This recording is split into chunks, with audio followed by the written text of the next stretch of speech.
On December 11, 1941, the course of World War II changed dramatically.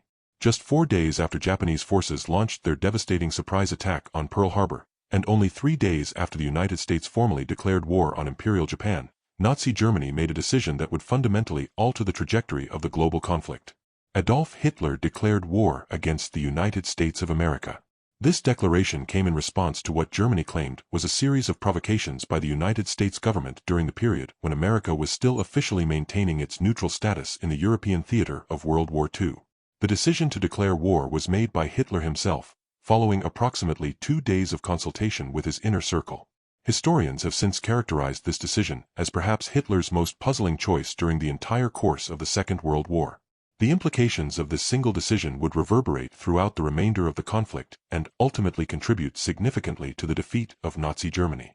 The formal announcement was delivered publicly when American Charge d'Affaires Leland Morris, who was the highest-ranking American diplomat stationed in Germany at that time, was summoned to the office of German Foreign Minister Joachim von Ribbentrop. There, in an atmosphere of diplomatic formality mixed with barely concealed hostility, Ribbentrop read Morris the official declaration of war. On that same fateful day, Italy's dictator Benito Mussolini also announced his country's declaration of war against the United States, further cementing the battle lines that would define the global conflict for the next 4 years. Later on December 11, the United States Congress responded swiftly to Germany's action by formally declaring war on Germany. Germany's decision to declare war first had effectively eliminated any remaining meaningful domestic isolationist opposition to the United States joining the European war. What had been a contentious debate within American society about involvement in the European conflict was suddenly rendered moot by Hitler's aggressive move. To understand the context of Germany's declaration of war, we must examine the course of relations between Germany and the United States in the period leading up to December 1941. These relations had been steadily deteriorating since the very beginning of World War II in September 1939, and this deterioration was perhaps inevitable given the increasing cooperation that was developing between the United States and the United Kingdom. Several key agreements and policies had put significant strain on relations between the United States, which remained technically a neutral country under international law, and Nazi Germany. The Destroyers for Bases Agreement represented one of the earliest and most significant steps toward American involvement. Under this arrangement, the United States transferred 50 aging destroyers to the British Royal Navy in exchange for land rights on British possessions in the Western Hemisphere. This deal clearly favored Britain and demonstrated American willingness to bend the traditional rules of neutrality. The Lend-Lease program proved even more consequential. This policy allowed the United States to supply military aid to foreign nations during World War II on the basis that America's security was directly connected to the security of nations fighting against Axis aggression. Through Lend-Lease, the United States could transfer arms and other war materials to countries whose defense was considered vital to American security, effectively turning the nation into what President Franklin Roosevelt famously called the arsenal of democracy. The Atlantic Charter represented yet another milestone in Anglo-American cooperation. This joint declaration by Roosevelt and British Prime Minister Winston Churchill outlined their vision for the post-war world and implicitly positioned the United States and Britain as partners in establishing a new international order. The Charter's principles stood in direct opposition to everything Nazi Germany represented. Additional actions further strained German-American relations. The United States assumed military control of Iceland from the United Kingdom, establishing an American military presence in the North Atlantic that could monitor and potentially interfere with German naval operations. The extension of the Pan-American Security Zone meant that American naval vessels were patrolling increasingly larger areas of the Atlantic Ocean. The special relationship that had developed between the United States and the United Kingdom manifested in numerous other ways, each one representing another step away from traditional neutrality. Perhaps most significantly, United States warships were already engaged in what amounted to an undeclared naval war with German submarines in the Atlantic. American destroyers were escorting supply convoys bound for the United Kingdom, vessels carrying crucial aid that sustained Britain's ability to continue fighting. These escort missions inevitably brought American warships into contact with German U-boats prowling the Atlantic in search of Allied shipping. Several incidents had already occurred where American destroyers exchanged fire with German submarines, creating a state of de facto warfare even though no formal declaration had been made. President Roosevelt's desire to help Britain stood in tension with powerful isolationist sentiment within the United States and the legal constraints imposed by the Neutrality Acts that Congress had passed to prevent direct American involvement in foreign wars. Roosevelt pushed hard against the traditional boundaries of neutrality, seeking every possible avenue to provide assistance to Britain and prevent Axis domination of Europe. His efforts reflected a conviction that American security ultimately depended on preventing Nazi Germany from controlling the European continent and its industrial resources. By 1941, much of the restrictive Neutrality Act's legislation had been effectively repealed or superseded by the Lend-Lease Act. This gave Roosevelt considerably more freedom to pursue further aid for Britain without facing legal impediments that had previously constrained his options. The political landscape in America had shifted as well. Even before the Battle of France in 1940, when German forces conquered France in a lightning campaign that shocked the world, American public opinion toward Germany had become increasingly hostile. Roosevelt's victory in securing another presidential term in the 1940 election, winning an unprecedented third term in office, further strengthened his hand in pursuing policies of support for Britain and opposition to Nazi aggression. The attack on Pearl Harbor and its immediate aftermath. On December 7, 1941, the strategic situation transformed dramatically when Japanese forces launched their surprise attack on the United States Pacific Fleet at its base in Pearl Harbor, Hawaii. This devastating assault brought immediate war between Japan and the United States, fundamentally altering the global conflict. In a matter of hours, the debate over American isolationism versus interventionism became obsolete. The United States was now at war, though initially only with Japan. Interestingly, Japan had not informed its ally Germany in advance about the planned attack on Pearl Harbor. The Japanese government had maintained operational security about their intentions, keeping even their European allies in the dark about the specific timing and target of their planned offensive. However, the Japanese ambassador in Berlin had communicated to German Foreign Minister Joachim von Ribbentrop at the beginning of December that relations between the United States and the Japanese Empire had deteriorated to such a critical point that hostilities were imminent. The ambassador had then been instructed by Tokyo to request that Germany commit to declaring war on the United States under the terms of the Tripartite Pact should such hostilities break out. Hitler and Ribbentrop had actually been urging Japan for some time to take aggressive military action in Southeast Asia. Specifically, they encouraged Japan to attack and seize Singapore from the British. The German leadership believed that such an action would serve dual purposes. First, it would harm the British war effort by depriving them of a crucial strategic base in Asia. Second, and perhaps more important from the German perspective, they believed that a Japanese attack on British possessions in Asia might actually help keep the United States out of the war by focusing Japanese aggression away from American interests in the Pacific. On November 28, 1941, just over a week before the Pearl Harbor attack, Ribbentrop had confirmed to Hiroshi Oshima, who served as the Japanese ambassador to Germany, what Hitler himself had previously told Japanese Foreign Minister Yosuke Matsuoka. The message was clear: if Japan became embroiled in a war with the United States, Germany would naturally enter the war on Japan's side. This was more than just a verbal assurance. When the Japanese government requested a written guarantee of German support, Hitler complied willingly, and importantly, he did so with the express consent of Italian dictator Benito Mussolini. This crucial agreement was drafted on December 4, 1941, just 3 days before the Pearl Harbor attack.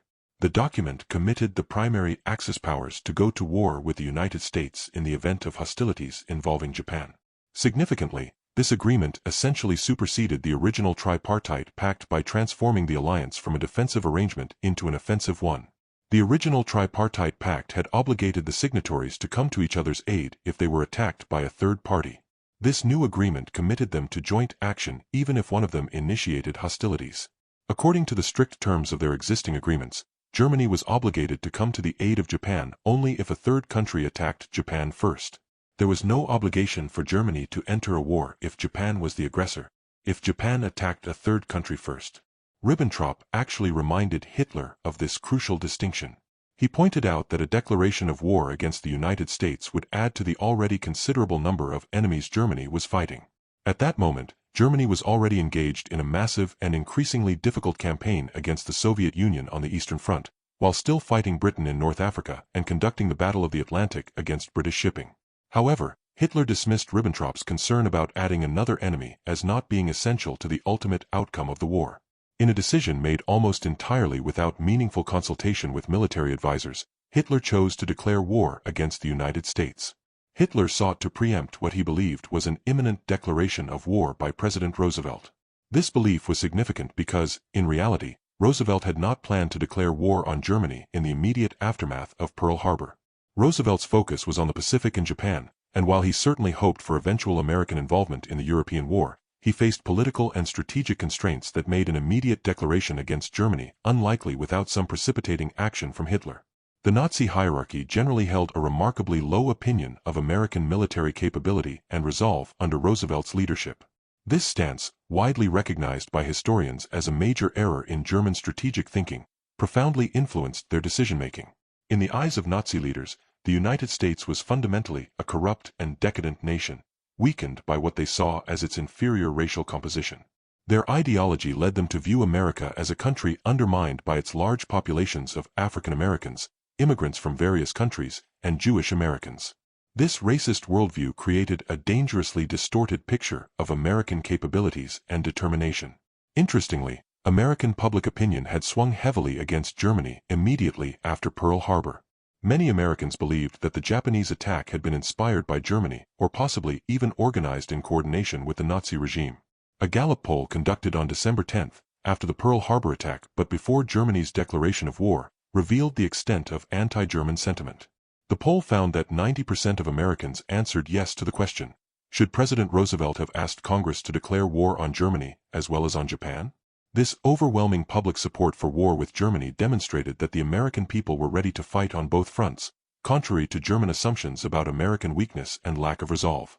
Hitler arrived in Berlin on Tuesday, December 9, and held a meeting with his propaganda minister, Joseph Goebbels, at midday. During this meeting, Hitler disclosed his intention to declare war on the United States in a speech to the Reichstag, Germany's parliament. However, he decided to postpone the declaration for 24 hours to give himself adequate time to prepare both politically and rhetorically for this momentous announcement. A further meeting with Goebbels on December 10 finalized the planning details for the declaration, although at that point Hitler had not yet actually worked on drafting his speech. The time selected for the announcement was 3 o'clock in the afternoon, Berlin time. This timing was chosen carefully because it was convenient for German radio listeners in the domestic audience, while also allowing the broadcast to be received in Tokyo at 10 o'clock in the evening and in Washington, District of Columbia, at 8 o'clock in the morning. The coordination of timing reflected the global nature of the announcement and the desire to reach audiences across multiple continents simultaneously. Ribbentrop personally telephoned the German ambassador in Rome with instructions to contact Mussolini and ensure that Italy's declaration of war would be coordinated precisely with Germany's declaration. Meanwhile, considerable diplomatic activity was underway to ensure that amendments to the tripartite pact requested by the Japanese government would be concluded before the declarations. The Germans specifically requested that the Japanese ambassador, Hiroshi Oshima, should be empowered to sign the so-called No Separate Peace Clause on behalf of Tokyo to save time.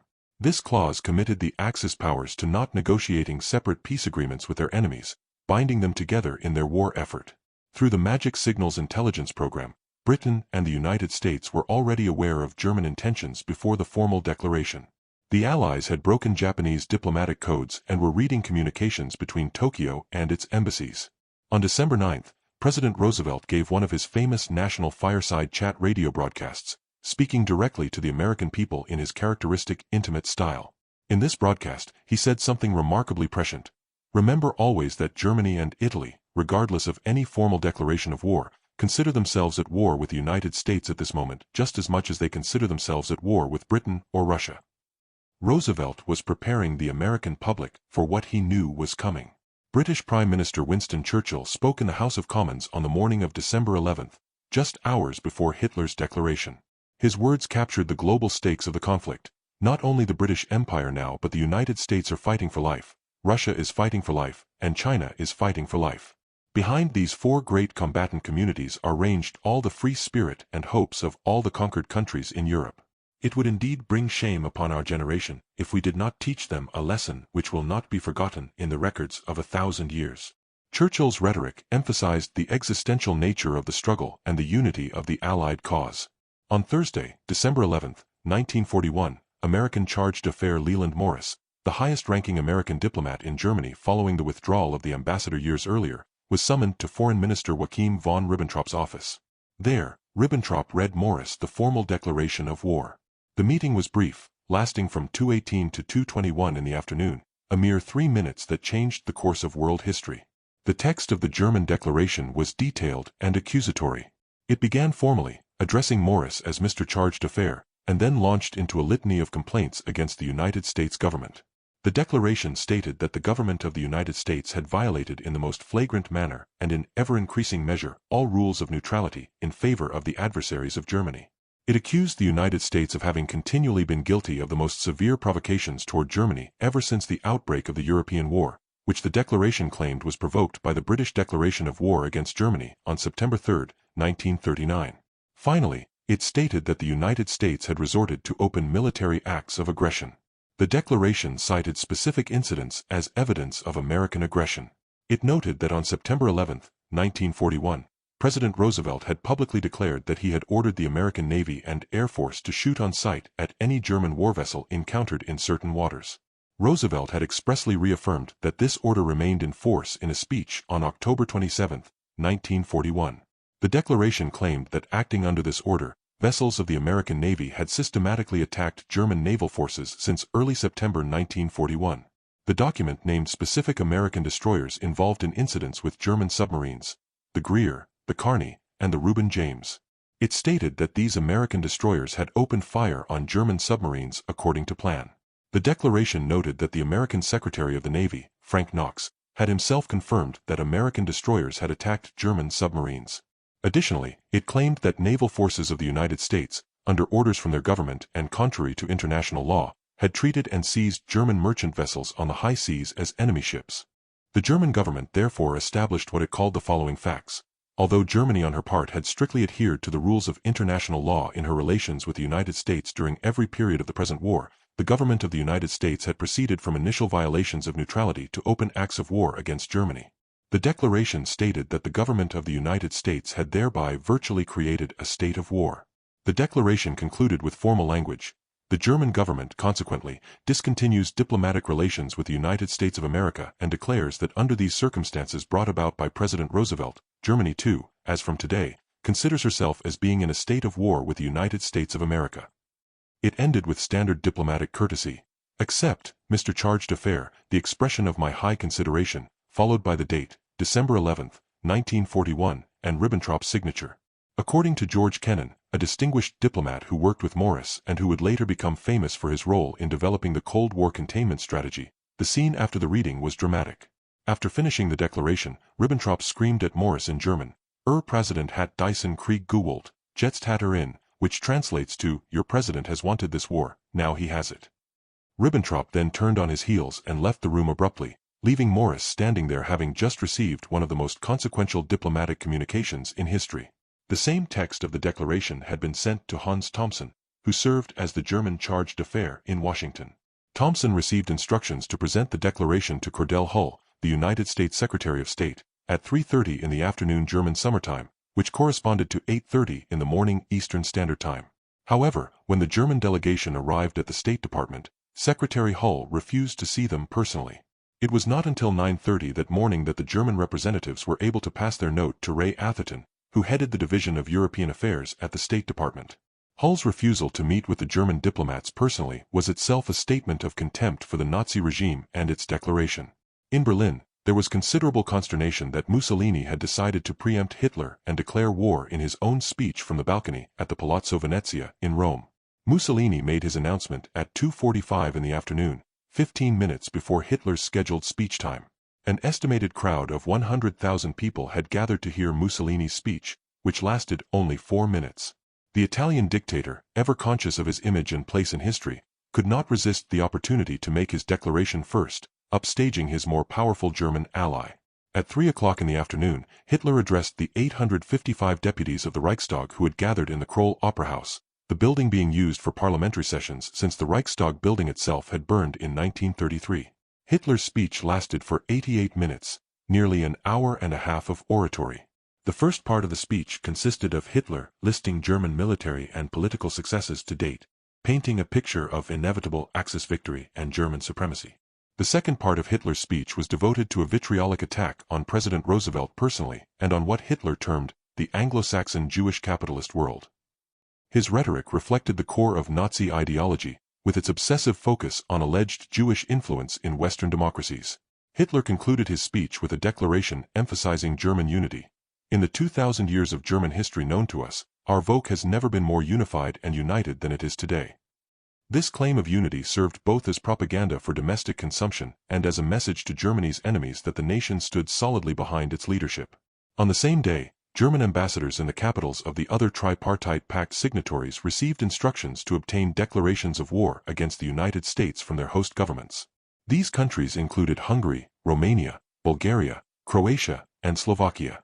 Germany was ensuring that its entire alliance system joined in the war against America, creating a truly global coalition against the United States and its allies. President Roosevelt had written a brief note to Congress on the morning of December 11th, asking them to declare war on Germany and Italy. The president's message was succinct, reflecting the straightforward nature of the situation. Meeting at noon, Congress considered the declaration of war. The motion passed through both houses of Congress without a single dissenting vote, although there were some abstentions.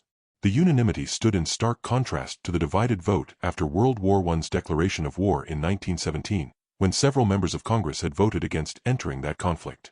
Vice President Henry Wallace personally arrived at the White House carrying the declaration that had been approved by Congress. President Roosevelt signed the document at 3 o'clock in the afternoon, exactly the same moment that Hitler was beginning his speech to the Reichstag in Berlin.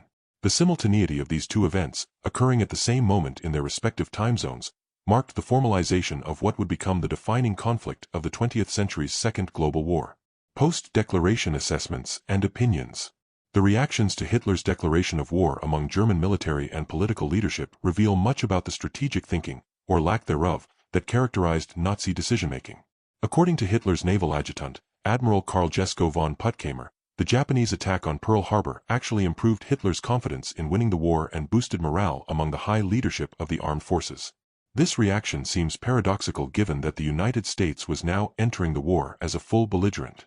Naval historian Peter Padfield described the reaction within Hitler's headquarters. The news of Pearl Harbor came as a surprise to Hitler, although he knew of their intention to attack somewhere at some time and had made up his mind to support them if they attacked the United States. Now frivolously disregarding the huge financial and productive power of America and, according to von Puttkamer, blind to the realization that this power could be projected across the Atlantic, he gained renewed confidence in a victorious outcome to the war. His generals suffered from the same landlocked hallucination. His entire headquarters staff gave themselves up to an ecstasy of rejoicing. The few who saw further became even lonelier. Naval officers saw no more clearly than the generals. This assessment reveals a fundamental blindness at the highest levels of German military leadership. The generals and admirals surrounding Hitler suffered from what Padfield calls a landlocked hallucination, an inability to comprehend that American industrial and military power could be effectively projected across the Atlantic Ocean to the European theater. The few officers who understood the implications of bringing America into the war found themselves isolated, their concerns drowned out by the prevailing optimism of Hitler's inner circle. Hitler's alleged reasons for declaring war against the United States were numerous, but critically, he was not actually obligated by treaty to support Japan in this instance. The tripartite pact only required Germany to support Japan if Japan was directly attacked by a third party. Since Japan had initiated hostilities by attacking Pearl Harbor first, Germany had no treaty obligation to join the war. Hitler's decision to respond promptly to the Pearl Harbor attack appears to have been inspired by his enthusiasm for Japan's decisive surprise attack, a military tactic that German forces themselves had employed to devastating effect when they attacked the Soviet Union during Operation Barbarossa in June 1941 without any declaration of war. Indeed, Hitler had previously confided to the Japanese ambassador his philosophy on the use of surprise in warfare. He had stated that one should strike as hard as possible and not waste time declaring war. This preference for sudden, overwhelming force without warning was characteristic of Hitler's approach to military operations and reflected his contempt for traditional diplomatic niceties and international law. The prospect of a worldwide war also appealed to Hitler's tendency toward grandiose thinking. It reinforced his self-perception as a figure of historic proportions, a world historical individual whose decisions would shape the course of human civilization. As he stated dramatically in his declaration speech to the Reichstag, "I can only be grateful to Providence that it entrusted me with the leadership in this historic struggle which, for the next 500 or 1,000 years, will be described as decisive, not only for the history of Germany, but for the whole of Europe and indeed the whole world." This statement reveals Hitler's megalomaniacal self-image and his conviction that he was directing events of millennial significance. Whatever consultations Hitler may have sought before making his decision, he notably did not invite anyone from the Wehrmacht, Germany's armed forces, to offer counsel except perhaps for the sycophantic generals Alfred Jodl and Wilhelm Keitel. These two officers were known for their unwavering support of Hitler and their reluctance to challenge his decisions. Jodl, who served as Hitler's chief military advisor on operational planning, and his immediate second in command, General Walter Warlimont, later recalled that the declaration of war was another entirely independent decision on which no advice from the Wehrmacht had either been asked or given. If Germany's military leadership had been consulted and asked to provide their professional military assessment, it is highly likely they would have advised against expanding the war. At that moment, Germany faced an enormous crisis on the Eastern Front. The invasion of the Soviet Union, which had begun with such confidence in June 1941, had stalled before reaching Moscow. German forces were suffering terribly in the brutal Russian winter, facing not only Soviet resistance but also inadequate winter clothing and equipment, frozen mechanical systems, and extended supply lines. The last thing Germany needed strategically was another major enemy with vast resources. Hitler's Luftwaffe adjutant, Nicholas von Below, was told about the decision to widen the war when he returned from a month's leave. He was astounded by what he perceived as Hitler's cluelessness about the military potential of the United States. Von Below saw the decision as an example of Hitler's dilettante approach and his limited knowledge of foreign countries. This assessment from someone within Hitler's immediate circle underscores how even those close to the Führer recognized the fundamental flaws in his understanding of America. Moreover, Hitler had not ordered any preparations necessary for such a momentous decision. He had not taken into account logistical considerations or developed any coherent strategy for how declaring war on America would actually advance German strategic objectives. Hitler may have seen a tactical advantage in the United States presumably being primarily engaged in responding to the Pearl Harbor attack in the Pacific, which might allow German U-boats to be unleashed more effectively on American shipping in the Atlantic, thereby severing the vital lifeline of supplies flowing to the United Kingdom. However, Hitler had not given Admiral Karl Donitz, the commander of Germany's submarine fleet, any advance notification of the declaration. This meant Donitz had no opportunity to position his U-boats to take maximum advantage of the new situation. He could not preposition submarines along American coastal shipping lanes or prepare for the expanded rules of engagement that would come with formal warfare. This lack of coordination reveals the impulsive and poorly planned nature of Hitler's decision. Hitler's profound lack of knowledge about the United States and its industrial and demographic capacity for mounting a war on two fronts significantly influenced his decision.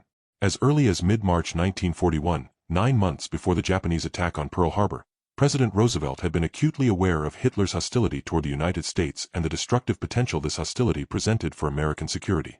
Due to this awareness within the White House and the rapidly progressing efforts to mobilize American industrial capacity throughout 1941, the United States had already begun providing its armed forces with the ordnance, combat aircraft, and ships that would be required to defeat the Axis powers as a whole. By the time of Pearl Harbor, the United States was already well advanced on the path to a complete war economy, one that would make America the genuine arsenal of democracy for itself and its allies. Hitler, however, remained dismissive of American military power, a view that was enthusiastically shared by Luftwaffe Chief Hermann Göring. With German troops positioned on the outskirts of Moscow in early December 1941, Hitler may also have counted on a quick defeat of the Soviet Union that would free up German economic and military resources currently tied up in the Eastern Front invasion. He may have believed that defeating the Soviet Union would allow Germany to concentrate its full power against Britain and defend against any American intervention. Another crucial factor influencing Hitler's decision was his deeply held racial prejudices. These ideological convictions made him see the United States as a fundamentally decadent bourgeois democracy, a country filled with what he considered people of mixed and inferior races. Hitler believed the American population was heavily under the influence of Jews and African Americans, whom he referred to with deeply offensive racial terminology. He saw America as a nation with no history of authoritarian discipline to control and direct its population, a country interested only in luxury and living what he dismissively called the good life, while dancing, drinking, and enjoying what he termed negrified music. Such a country, in Hitler's distorted worldview, would never be willing to make the economic and human sacrifices necessary to threaten National Socialist Germany. This racist ideology set the stage for a dangerously inaccurate assessment of the very nation that Hitler himself had identified in his unpublished book, the Zweites Buch or Second Book, written in 1928, as the Third Reich's most serious potential challenge beyond his intended defeat of the Soviet Union. Despite having written about American potential as a great power threat more than a decade earlier, Hitler's ideological prejudices prevented him from taking that threat seriously when it mattered most. The economic potential and racial composition of America held important implications for Hitler's own ideological worldview, indeed for how he understood Germany's current problems and future aspirations. His central concepts of Lebensraum, or living space, and race held the key to his image of the United States.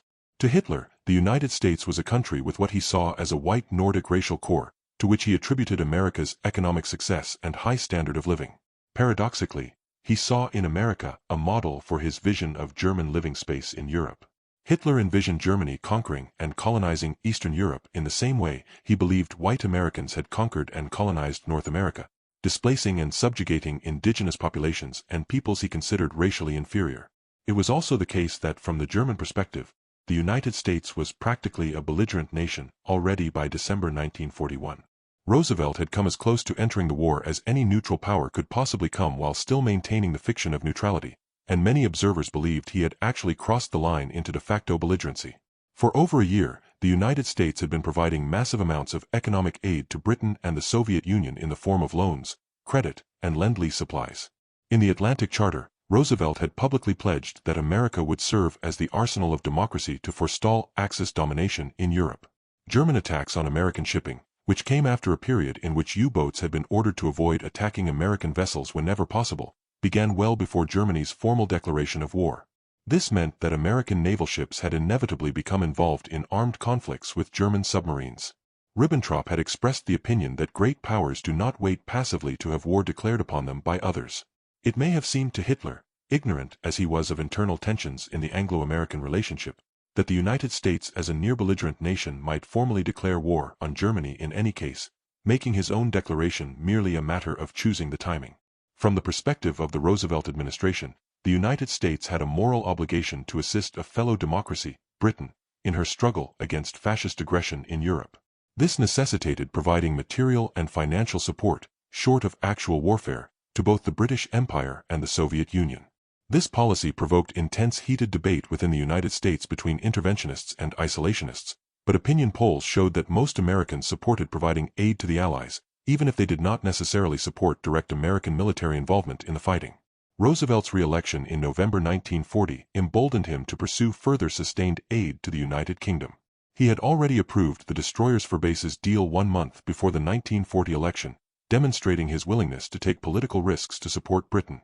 The cash-and-carry policy, which required belligerent nations to pay cash for American goods and transport them in their own ships, had been adopted 1 year earlier in September 1939. While these policies inevitably strained diplomatic relations between the United States and Germany, American relations with Nazi Germany had been deteriorating for years, particularly after the withdrawal of the American ambassador to Germany in 1938 following the Kristallnacht, the Night of Broken Glass, when Nazi authorities orchestrated violent pogroms against Jewish communities throughout Germany and Austria. One advantage that declaring war against the United States provided for Hitler was its value as propaganda for domestic consumption. The declaration served as a diversion for the German public, distracting them from the increasingly grim state of the war against the Soviet Union. In that campaign, Germany had suffered severe unexpected setbacks and was now engaged in a prolonged struggle that showed no signs of ending soon. Hitler had assured the German people that the Soviet Union would be crushed well before the onset of winter, but that prediction had proven entirely wrong. By December 1941, German forces were bogged down in Russia with little good news to report to the home front. The timing of the Japanese attack on Pearl Harbor enabled Hitler to present his planned speech to the Reichstag in a more positive fashion than would otherwise have been possible. He could squeeze as much propaganda value as possible out of the declaration, presenting it as evidence of German strength and Japanese alliance success rather than having to address the failures in Russia. Hitler actually put off delivering the speech and making the declaration for several days after Pearl Harbor, trying to arrive at what he considered the proper psychological moment to make the announcement for maximum domestic impact. Still, the propaganda motive was hardly sufficient to justify declaring war on the United States, especially considering that doing so would create what one might call an unnatural alliance between two disparate and previously antagonistic political systems, the United States and the Soviet Union. Democratic capitalist America and communist totalitarian Russia were ideological opposites, natural enemies in normal circumstances. By declaring war on America, Hitler was pushing these two incompatible powers into an alliance of necessity against the Axis powers. There was also a significant motivation linked to Hitler's own psychology and personality. At a time when the Wehrmacht had just been forced by the Red Army and the brutal Russian winter to move from offensive to defensive operations in the invasion of Russia, Hitler may have wanted to demonstrate by declaring war that he remained the master of the situation. The declaration was a way of asserting his own power and agency at a moment when events on the Eastern Front were demonstrating the limits of German military power. Furthermore, throughout his life, Hitler had consistently gambled and won by betting on long shots, staking everything on a single roll of the dice. This pattern of behavior had served him remarkably well up to this point in his career. His remilitarization of the Rhineland in 1936, his annexation of Austria in 1938, his seizure of Czechoslovakia, his gamble that Britain and France would not actually fight over Poland in 1939, his attack on France in 1940 despite military advisors' warnings about French strength, all of these gambles had paid off spectacularly. Hitler's successes had reinforced his belief in his own intuitive genius and his conviction that boldness would be rewarded. However, his lack of accurate information about the United States and his ideological preconceptions about American weakness made this particular gamble a very poor one, highly unlikely to work in Hitler's favor. From the perspective of historical analysis, his choice looks less like confident risk-taking and more like a desperate act born of limited understanding. Regardless of Hitler's multiple motivations for making the declaration, the decision is generally viewed by historians as an enormous strategic blunder, one of the greatest mistakes of the entire Second World War. The declaration allowed the United States to enter the European war in support of the United Kingdom and the Allied powers without facing significant public opposition domestically, even while America still faced the serious Japanese threat in the Pacific theater. Hitler had, in effect, committed Germany to fight the United States while simultaneously engaged in a war of extermination against the Soviet Union, and without having first defeated Britain. He passed up the option of putting off a direct conflict with the United States for as long as possible, which would have forced America to concentrate its efforts on the war in the Pacific against Japan. This would have made it far more difficult politically and strategically for the United States to become deeply involved in the European war. To at least some significant extent, Hitler had held in his own hands the power to control the timing of American intervention in Europe. Instead, by declaring war against America, he freed Roosevelt and Churchill to prosecute the war as they saw fit, without the constraint of American isolationist opposition. From the point of view of Hitler and much of the German political and military elite at the time, declaring war against the United States in response to the Pearl Harbor attack represented what they saw as a calculated risk. They believed they would be fighting the United States before America was fully prepared to effectively defend itself and project power across the Atlantic. By December 1941, the German leadership had convinced themselves that the United States was already effectively acting as a belligerent in the conflict. They pointed to actions such as the Lend-Lease program supplying Britain to sustain the British war effort in the face of German aggression. They cited President Roosevelt's increasingly bold public statements about American policy. They noted the deployment of American soldiers and Marines to Iceland, establishing an American military presence in the North Atlantic. They emphasized U.S. Navy escorts of convoys across the Atlantic, escorts that sometimes came into armed contact with German U-boats. These various acts, combined with America's intervention in World War I a generation earlier, led German leadership to the assumption that war between Germany and the United States was inevitable regardless of what happened in the Pacific. Given this assumption of inevitability, the decision was made to use the Pearl Harbor attack as a rationale for an official declaration of war. The strategic objective was to drive Britain out of the conflict by widening submarine operations in the Atlantic and directly attacking U.S. commercial shipping without the previous restrictions that had limited U-boat operations against American vessels.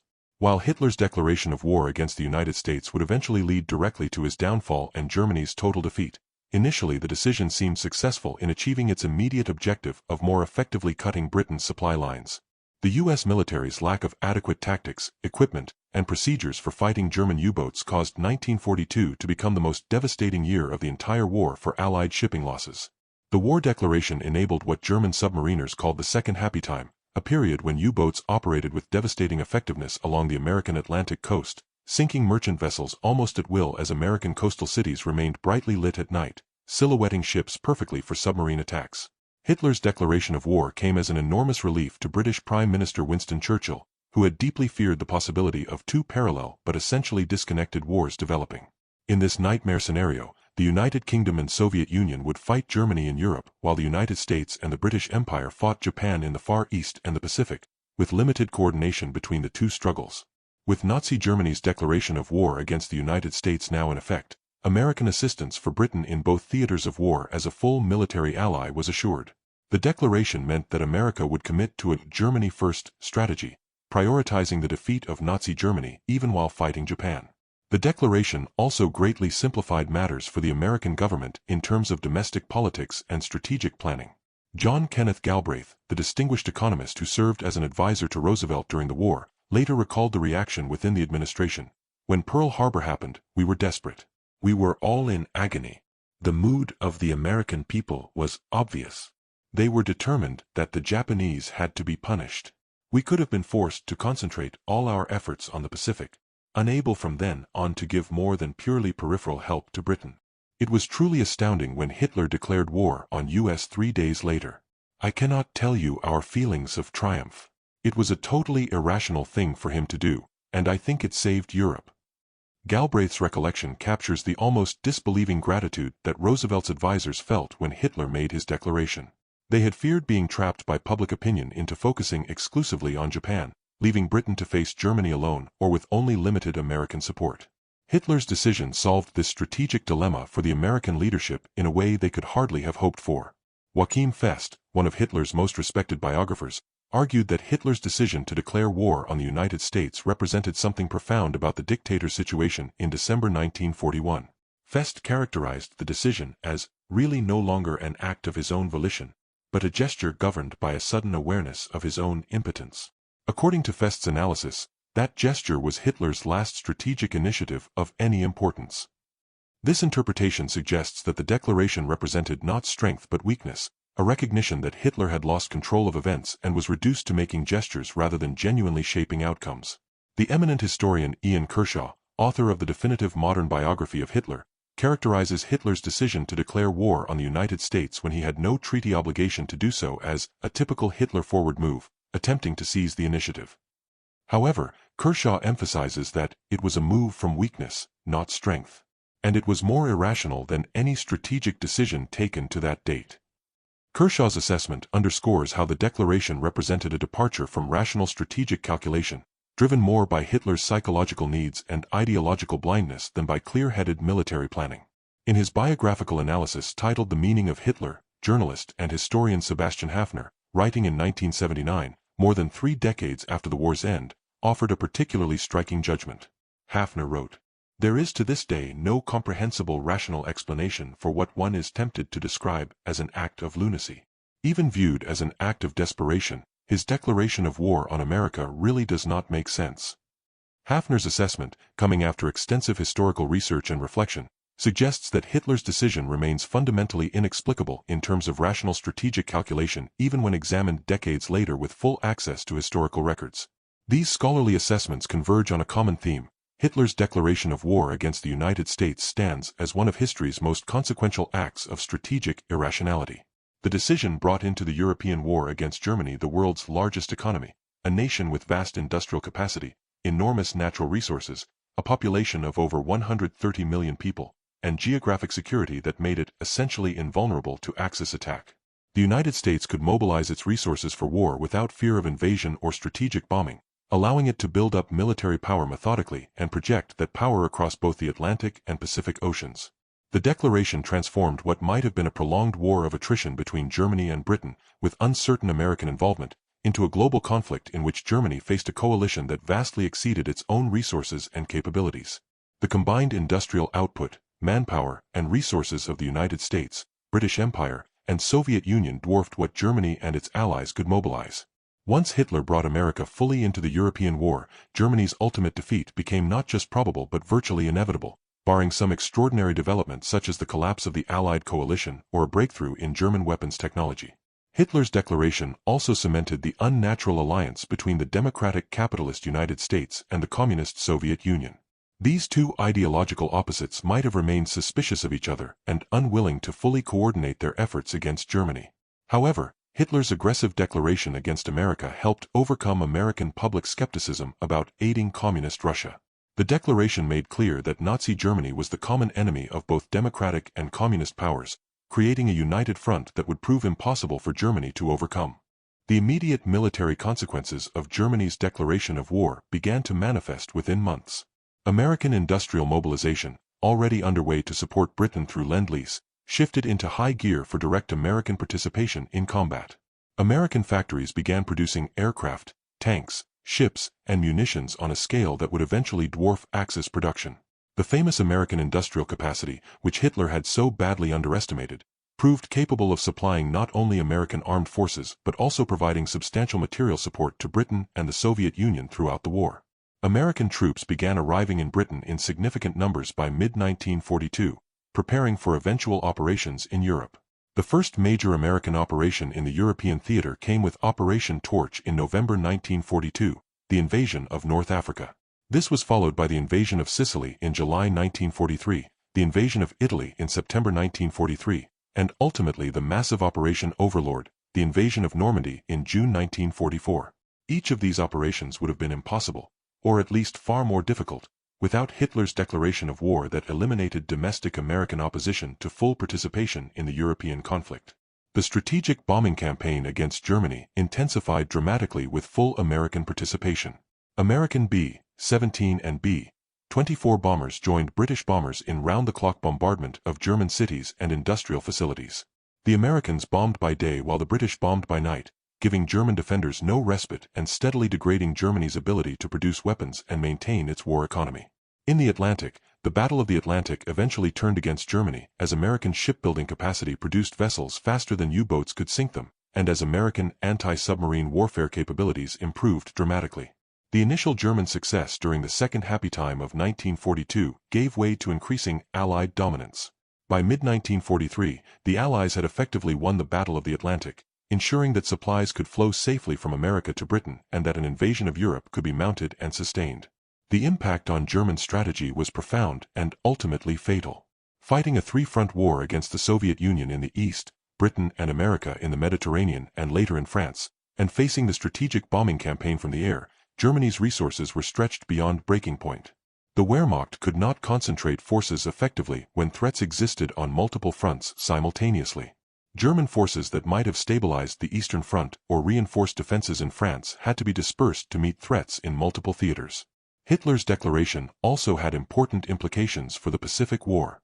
The Germany First strategy adopted by the United States and Britain meant that the primary focus of Allied resources would be on defeating Nazi Germany before turning full attention to Japan.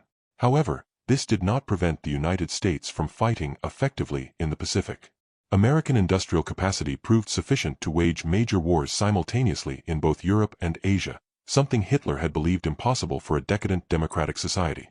As we reflect on Germany's declaration of war against the United States on December 11, 1941, we are confronted with what historians have called Hitler's most puzzling decision of World War II. The declaration brought into the war against Germany a superpower with industrial capacity, resources, and manpower that Germany could not hope to match. It created a grand alliance of the United States, British Empire, and Soviet Union that together possessed overwhelming material superiority over the Axis powers. The decision was not required by Germany's treaty obligations to Japan. It was made without meaningful consultation with military leadership who understood the strategic situation. It was based on fundamental misunderstandings about American capability and will, misunderstandings rooted in Hitler's racist ideology and his profound ignorance of American society and industrial capacity. It was a gamble made from weakness rather than strength, at a moment when Germany was already facing crisis on the Eastern Front and needed to avoid additional enemies rather than seeking them out. The declaration reflected Hitler's grandiose self-image, his tendency toward dramatic gestures, his contempt for careful planning and logistical considerations, and his fatal habit of believing his own ideological prejudices rather than facing uncomfortable realities. It demonstrated the dangers of allowing ideology to override rational strategic assessment, and the catastrophic consequences that can follow when leaders surround themselves with sycophants rather than advisors willing to offer candid counsel. From the Allied perspective, Hitler's declaration was a gift of incalculable strategic value. It solved the dilemma facing Roosevelt about how to bring America fully into the European war despite isolationist opposition. It gave Churchill the full American alliance he had desperately sought. It ensured that the vast resources of the United States would be committed to defeating Nazi Germany, making Allied victory not merely possible but probable. The formal declaration delivered by Ribbentrop to American Charge d'Affaires Leland Morris on that December afternoon in Berlin, the angry words Ribbentrop shouted at Morris after reading it, Hitler's lengthy speech to the Reichstag justifying the decision, Roosevelt's signing of the American declaration of war in response, all of these events marked a turning point in the Second World War. The global conflict had now truly become global, with the world's greatest industrial power fully committed to the defeat of Nazi Germany. In the final analysis, Hitler's declaration of war against the United States stands as a monument to the dangers of ideological thinking, strategic incompetence, and the catastrophic results that follow when leaders base their decisions on prejudice and fantasy rather than reality. The decision helped ensure that the Nazi regime would be utterly destroyed rather than merely defeated, that Hitler's vision of a 1,000-year Reich would last barely 12 years, and that the war he had started would end with Germany's total defeat, occupation, and division. The puzzling nature of the decision continues to fascinate historians because it seems so obviously contrary to Germany's interests, so clearly a strategic blunder of the first magnitude. Yet understanding why Hitler made this choice requires us to enter into his worldview, to understand his racist ideology, his contempt for democracy, his misunderstanding of American society and capability, his grandiose self-conception, and his pattern of gambling on dramatic moves. The declaration was entirely consistent with who Hitler was and how he understood the world, even as it was entirely inconsistent with rational strategic calculation. On December 11, 1941, Adolf Hitler declared war on the United States, and in doing so, he sealed the fate of Nazi Germany. The decision brought about precisely the outcome Hitler most feared, the destruction of the Third Reich by a coalition of powers whose combined strength Germany could never match. It remains, decades later, one of history's most consequential acts of strategic miscalculation, a decision that changed the course of World War II and ensured the defeat of Nazi tyranny.